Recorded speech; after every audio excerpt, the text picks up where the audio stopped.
अगर आप पढ़ाई में होना चाहते हैं अव्वल तो ऐसे बढ़ाएं अपनी मेमोरी पावर।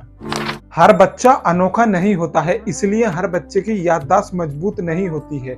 कुछ बच्चों की याददाश्त कमजोर होती है और कुछ बच्चों की याददाश्त बहुत ही मजबूत होती है। तो जिन बच्चों की याददाश्त बहुत कमजोर होती है उन बच्चों के बारे में मैं आपको कुछ ऐसे टिप्स बताऊंगा जिनसे आप उन बच्चों की याददाश्त बढ़ा सकते हैं या फिर अपनी भी याददाश्त को तेज कर सकते हैं। सबसे पहला, कॉन्सेप्ट को ब्रेक करें। किसी भी बड़ी चीज को समझने और सीखने के लिए बच्चे को काफी कठिन हो सकता है। जानकारी के उस लॉन्ग टर्म को छोटे छोटे टुकड़ों में तोड़ें, उनमें से सभी के प्रिंसिपल बच्चों को समझाएं। दूसरा, कॉन्सेप्ट को रियल लाइफ से जोड़ें।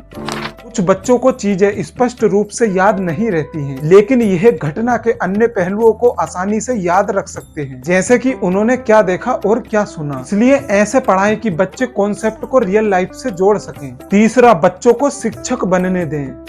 यदि आप वास्तव में कुछ समझते हैं तो आपको उसे किसी को सिखाने में सक्षम होना चाहिए। जब बच्चा कुछ सीखा हुआ दूसरे लोगों को समझाता है या उन्हें बताता है तो उसके दिमाग में वो चीजें जल्दी से फंसती हैं और लंबे समय तक उसको वो ज्ञान याद रहता है। चौथा, माइंड मैप्स। यह एक सिद्ध तकनीक है जिससे कई लोगों को अपने विचारों को हाईलाइट करने और उन्हें बेहतरीन ढंग से याद करने में मदद की है। माइंड मैप आपके बच्चों को नेटवर्क में संपूर्ण सामग्री की कल्पना करने में मदद करता है। पांचवा, एक उदाहरण देना। पढ़ाते समय जब आप बच्चों को सभी टॉपिक्स के एक अलग अलग उदाहरण देने लगेंगे तब गारंटी है कि आपका बच्चों को पढ़ाया हुआ कभी नहीं भूलेंगे, क्योंकि बच्चों का मन चंचल होता है। ऐसे में वे उदाहरण को अच्छे से कैच कर सकते हैं। छठा, विजुअल्स स्टडी। सभी कीवर्ड्स का उपयोग करने और फ्लैश कार्ड के लिए महत्वपूर्ण टॉपिक्स के संयोजन से बच्चों को जानकारी रखने में मदद मिल सकती है। यह विजुअलाइजेशन आगे बढ़ने की दिशा में सिर्फ एक कदम है। सातवां, एक्टिव लर्निंग।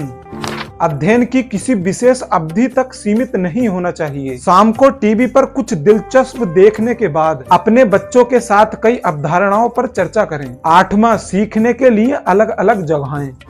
कुछ सीखना सिर्फ पढ़ाई से नहीं होता है। अपने बच्चों को दुनिया की विभिन्न चीजों से बातचीत करने दें ताकि उसे व्यावहारिक अनुभव मिले। अगर जानकारी अच्छी लगी हो तो वीडियो को लाइक और चैनल को सब्सक्राइब जरूर से कर दें।